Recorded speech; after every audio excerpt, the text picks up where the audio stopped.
கருவறைக்குள்ள இருக்கிற ஒரு தெய்வத்துக்கு நம்ம அபிஷேகம் அர்ச்சனை பண்றோம் அப்படின்னா வெளிப்பரகாரத்துல இருக்கக்கூடிய தெய்வங்களை வழிபட்டுட்டு அதுக்கப்புறம் தான் உள்ள போகணும்.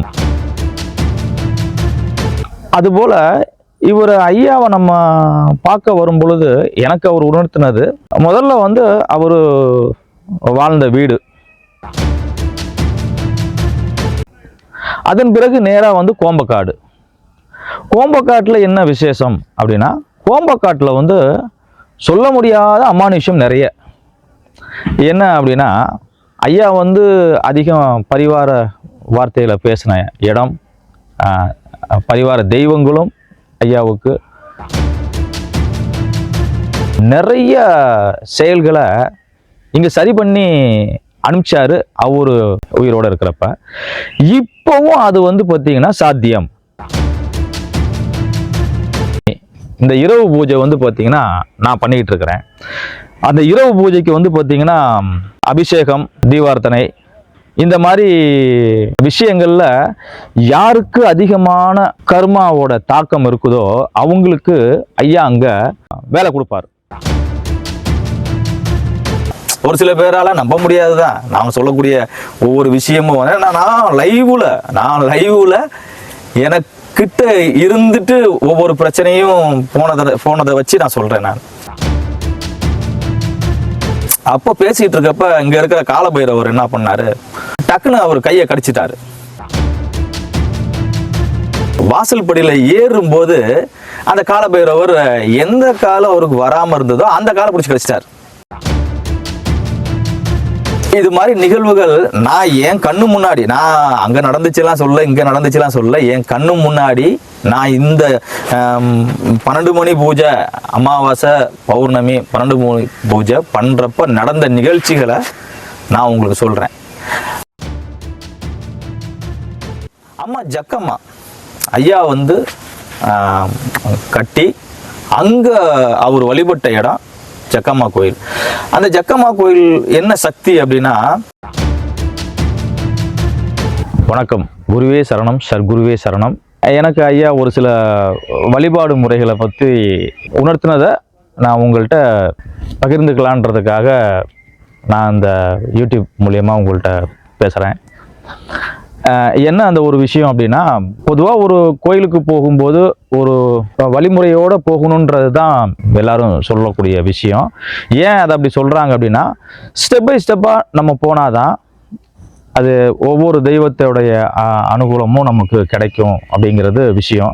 என்ன இன்னும் அழுத்தமாக சொல்லணும் அப்படின்னா, இப்போ ஒரு கருவறைக்குள்ளே இருக்கிற ஒரு தெய்வத்துக்கு நம்ம அபிஷேகம் அர்ச்சனை பண்ணுறோம் அப்படின்னா வெளிப்பரகாரத்தில் இருக்கக்கூடிய தெய்வங்களை வழிபட்டுட்டு அதுக்கப்புறம் தான் உள்ளே போகணும்.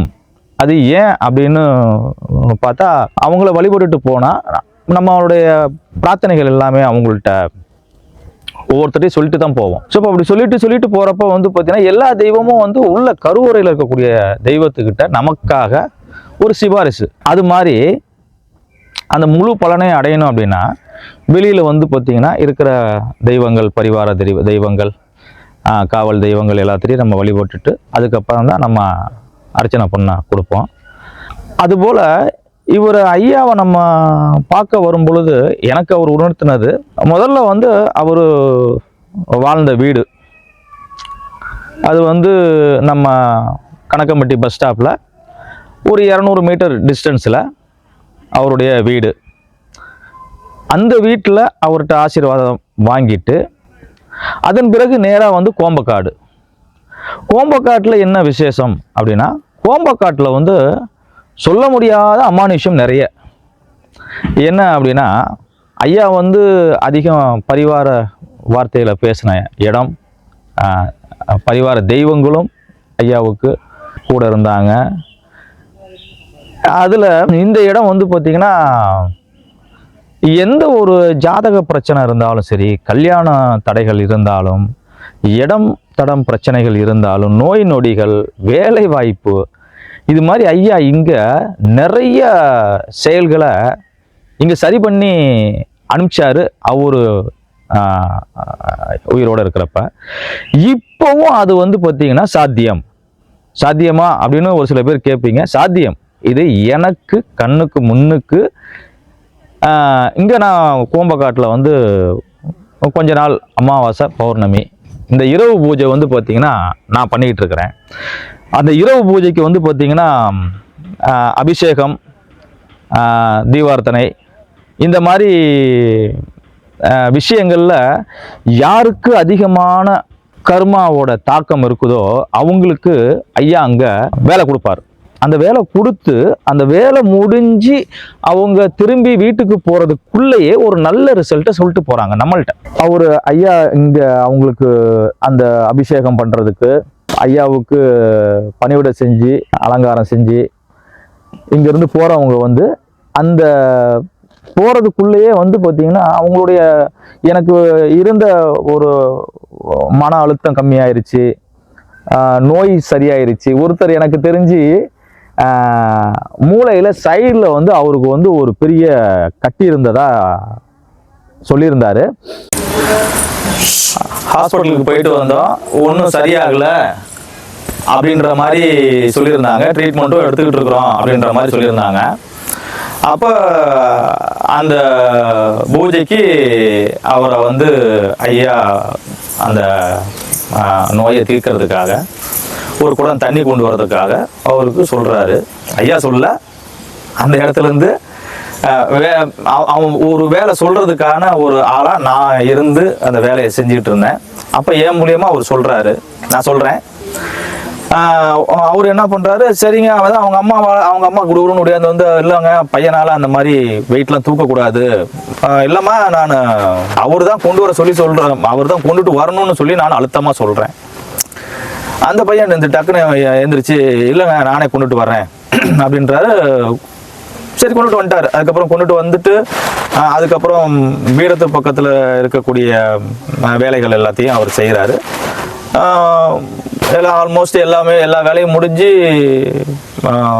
நாங்கள் தீபார்த்தனைலாம் காட்டிட்டு திருநீர் கொடுக்க ஆரம்பிச்சிட்டு இருக்கிறப்ப அவருக்கு ஃபஸ்ட்டு திருநீர் கொடுக்குறேன்.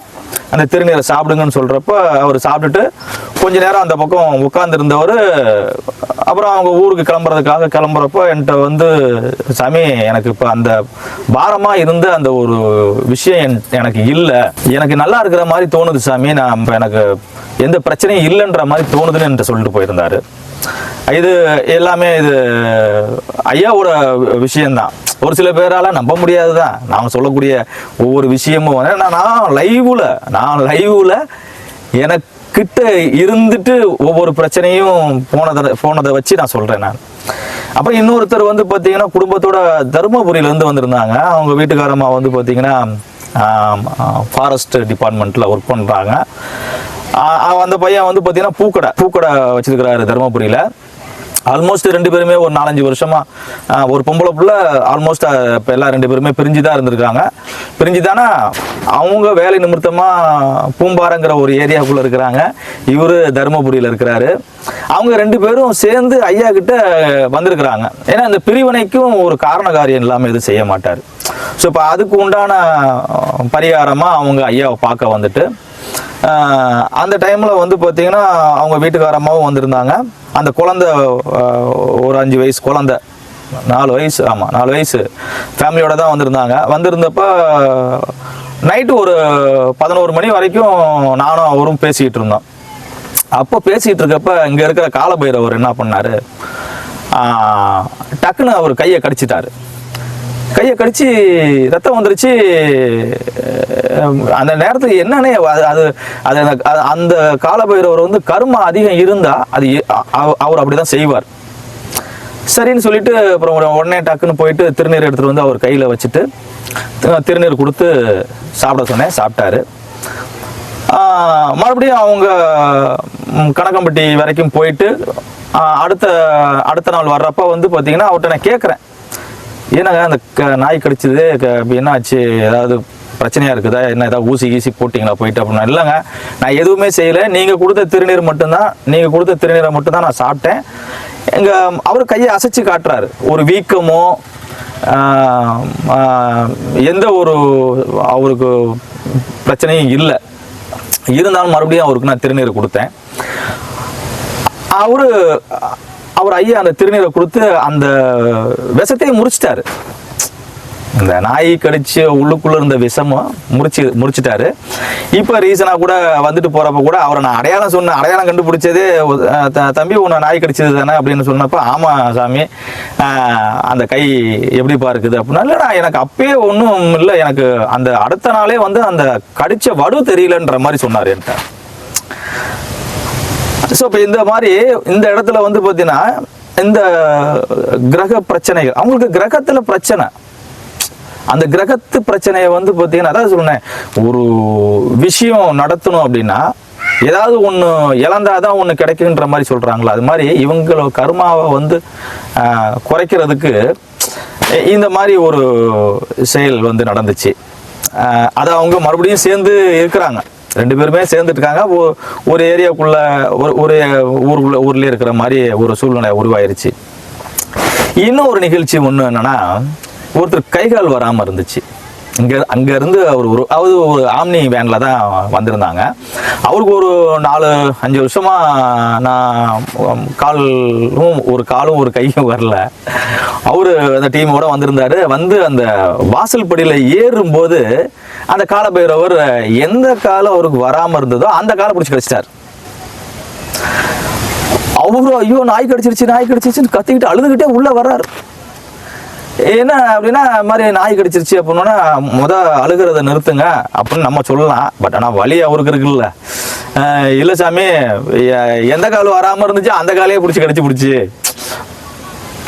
அப்படின்னு சொல்லிட்டு அவர் அழுதுகிட்டு இருக்கிறாரு. அப்புறம் நான் சொன்னேன், அவருக்கு ஒரு 5 நிமிஷம் அவரை சாந்தப்படுத்துறதுக்கு கொஞ்சம் நேரம் பேசி இருந்துட்டு, அவர் அந்த சாந்தப்படுத்துறதுக்காக சொன்ன விஷயங்கள் எல்லாமே அவர் லைஃப்ல நடந்திருக்குது. சொல்லிட்டு அழுகிறாரு. கூட வந்தவங்க எல்லாருமே ஒரு மாதிரி பிரம்ம பிடிச்ச மாதிரி நிற்கிறாங்க. அவருக்கு அப்புறம் திருநீர் கொடுத்து, அவர் திருநீர் சாப்பிட்டு திருநீர் பூசிட்டு அவரு மறுபடியும் சுத்தி வந்துட்டு எந்த கால் வராம இருந்துச்சோ அந்த கால் அவருக்கு சரியாகி போனார். சமணம் போட்டு உட்காந்து சாப்பிட்டுட்டு தான் போனார், அன்னதானத்தை சாப்பிட்டுட்டு தான் போனார். அது மாதிரி இடத்துல பிரச்சனை, அந்த இடத்தோட ஜெராக்ஸை கொண்டு வந்துட்டு ஐயா காலடியில் வச்சு அந்த 12 மணி பூஜை அவ்வளோ சிறப்பாக இடம். எனக்கு அந்த வில்லங்கம் தீர்ந்துருச்சு. கல்யாணம் ஆகாமல் இருந்தாங்க.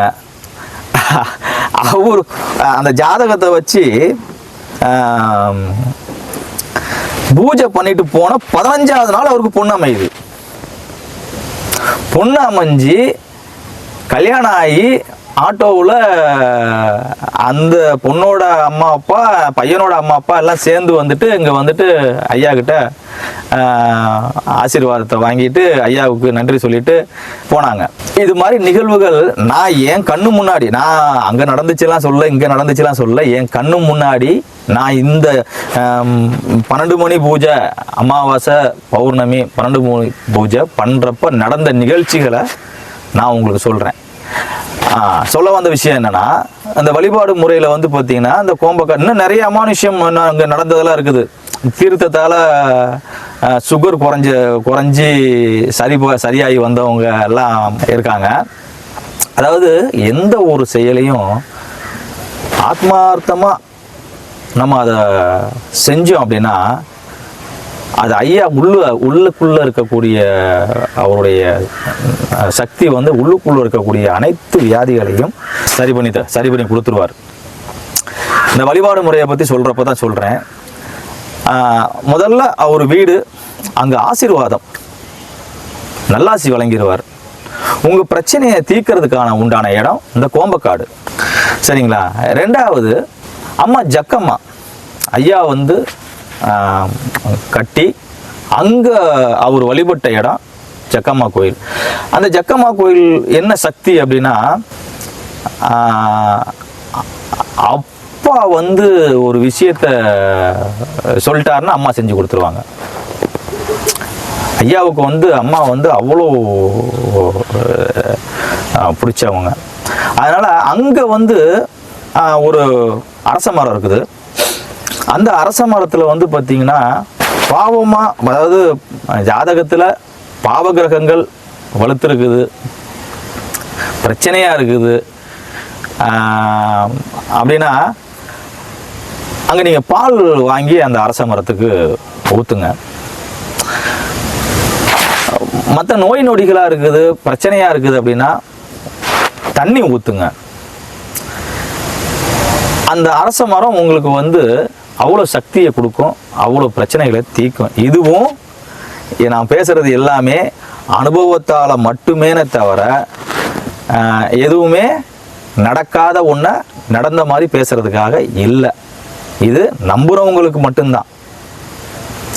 நம்பி செய்கிறவங்க ஒரு குச்சி எடுத்து வச்சாலும் அதுக்கு துணை நிற்பார். சரிங்களா? ஸோ இப்போ அங்கே முடிச்சுட்டு ரிட்டன் நீங்கள் திரும்பி போகும்போது நேராக கணக்கம்பட்டி ஜீவ சமாதி. உங்களுக்கு இப்போ நான் சொல்ல வர்றது புரியும் நினைக்கிறேன். அங்கே ஒரு சமாதி, அங்கேயும் வழங்கிட்டு இருக்கிறாரு, ஆசீர்வாதம் பண்ணிட்டு இருக்கிறாரு, அங்கேயும் சக்தியாக இருக்கிறாரு. அப்படி ஒரு முழுமையான ஒரு சக்தியை, முழுமையான ஒரு பிரச்சனையை நம்ம தீர்த்துக்கணும் அப்படின்னா இந்த வழிமுறையில் வந்தால் லேட்டாக நடக்கிறது சீக்கிரமாக நடக்கும்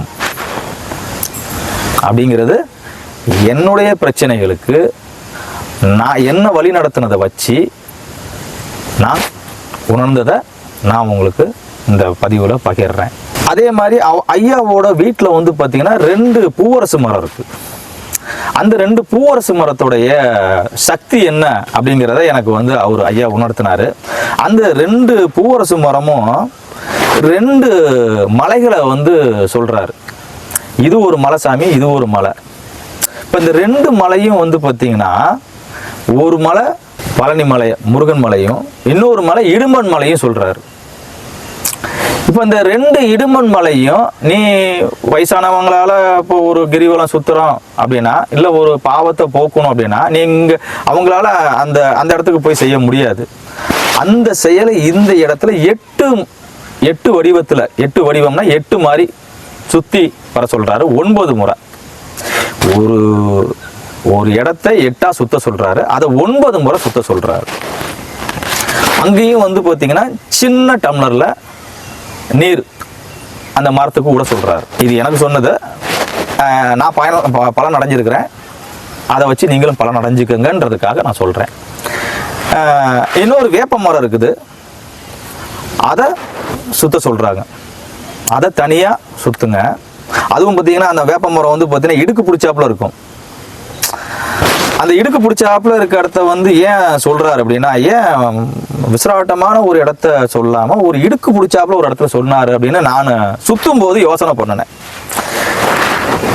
விசிராட்டமாக இருந்தால் வேக வேகமாக சுற்றுவோம்.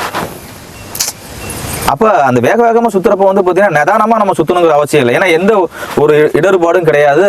அதை நம்ம கண்ணை மூடிட்டு சுற்றலாம். ஆனால் அந்த இடத்துல வந்து பார்த்தீங்கன்னா ஒரு சின்ன கட்டடம், ஒரு படிக்கட்டு, மரம் பெருசாக இருக்குது.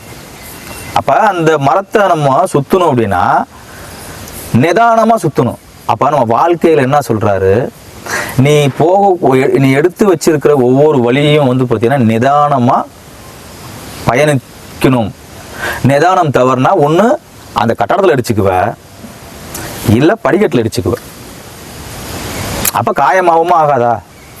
அதுக்கு தானே சாமி இதை சொல்கிறேன், இதை சுத்துரா சாமின்னாரு. இது இந்த மரங்களுக்கும் ஐயாவுக்கும் என்ன தொடர்பு அப்படின்னா, அவ்வளோ அந்த அதிர்வலைகளை எனக்கு கொடுத்துருக்கிறாரு. நான் அதை அனுபவிச்சிருக்கிறேன், பலன்களையும் நான் அனுபவிச்சிருக்கிறேன். இதை வரக்கூடிய பக்தர்கள் நம்புறவங்க அதை செய்யுங்க. உங்களுடைய பிரச்சனைகளை வந்து தீர்த்து வைப்பார் ஐயா. எந்த ஒரு செயலும் ஏதாவது மனப்பூர்வம் ஆத்மார்த்தமாக ஒரு காரியம் செஞ்சேன் அப்படின்னா அதுக்கு நல்ல பலன் இருக்குது, நான் பெற்றிருக்கிறேன். இந்த கோம்பக்காட்டை பற்றி சொல்லணும் அப்படின்னா மிகப்பெரிய ஒரு சக்தி வாய்ந்த ஒரு இடம். இவர் ஐயாவை நம்ம வழிபடுறது வந்து பார்த்தீங்கன்னா கஜ கஜ கஜ கஜன்னு சத்தம் போட்டுக்கிட்டு, ஏன்னா எல்லா பக்கமும் சத்தம் தான் போட்டுக்கிட்டு இருக்கிறோம். இவர்கிட்ட வர்றப்போ வந்து பார்த்தீங்கன்னா இந்த இடத்துக்கு வர்றப்போ நீங்கள் எவ்வளவுக்கு எவ்வளோ அமைதியாக நீங்கள் உங்களுடைய பிரார்த்தனையை உள் வச்சுட்டு நீங்கள் அவர் முன்னாடி நீங்கள் உட்காந்து பிரார்த்தனை பண்ணுறீங்களோ அது அவ்வளோ நேரடியான பிரபஞ்சத்தோடு இணைஞ்சிட்டார் ஐயா. பிரபஞ்சத்தோடு இணைஞ்சிட்டாரு. இணைஞ்சாலும் மற்ற கோயில் அந்த கோயிலுக்கு சொல்றது இந்த ஃபார்முலாவை வந்து எனக்கு ஏன் காட்டினார் அப்படின்னா, மற்ற சித்தர்களை பார்க்க போறோம்னா ஒரே இடம் தான், ஒரே கோயிலுக்குள்ள தான் இருப்பாங்க, ஒரே இடத்துல தான் இருப்பாங்க. கண்ணுக்கு தெரிந்த ஒரு கடவுள் வந்து அலைந்து திரிந்த இடம் இது. அதனால முதல்ல எங்க இருந்தார், அப்புறம் எங்க இருந்தார், மறுபடியும் எங்க மோட்சமானார், இந்த ஃபார்முலாவை வச்சு பாருங்க. நான் சொல்றது நான் சொன்னேங்கிறதுக்காக இல்லை, நீங்களாவே ஒரு கற்பனை பண்ணி பாருங்க. அவர் வாழ்ந்த வீடு, அப்புறம் அவர் தங்கியிருந்து பரிபாஷைகளில் பேசி நிறைய அமானுஷ்யம் நடத்தின இடம். இது ஐயாவோட இருந்தவங்களுக்கு தெரியும், அவர் கூட இருந்தவங்களுக்கு தெரியும். அதுக்கப்புறம் ஜக்கம்மா கோயில், நமக்கு சக்தி இன்னும் கூடுதலாக பக்கபலமாக கிடைக்கணுன்றது. அதன் பிறகு ஜோதியான இடம், ஜோதியானது அவருடைய உடம்பு அடக்கம் பண்ண இடம். ஸோ இந்த வைப்ரேஷனை வந்து ஸ்டெப் பை ஸ்டெப்பாக ஒடியாடுறோம், உளுந்து கும்பிட்றோம், ஓடுறோம், அப்படி இல்லாமல் ஸ்டெப் பை ஸ்டெப்பாக நீங்கள் வந்து அவரை வந்து தரிசனம் பண்ணிட்டு போங்க. உங்களுக்கு எல்லா நல்லதும் கிடைக்கும். இது என்னுடைய எனக்கு நடந்த நிகழ்ச்சியை நான் உங்களுக்கு பகிர்ந்திருக்கிறேன். பக்தர்கள் நம்புகிறவங்க இதை வழிபட்டு, இந்த முறையில் வழிபட்டு பாருங்கள். உங்கள் குடும்பமும் நல்லா இருக்கும், நீங்களும் நல்லா இருப்பீங்க, பிரச்சனைகளும் சரியாகும். நன்றி, வணக்கம்.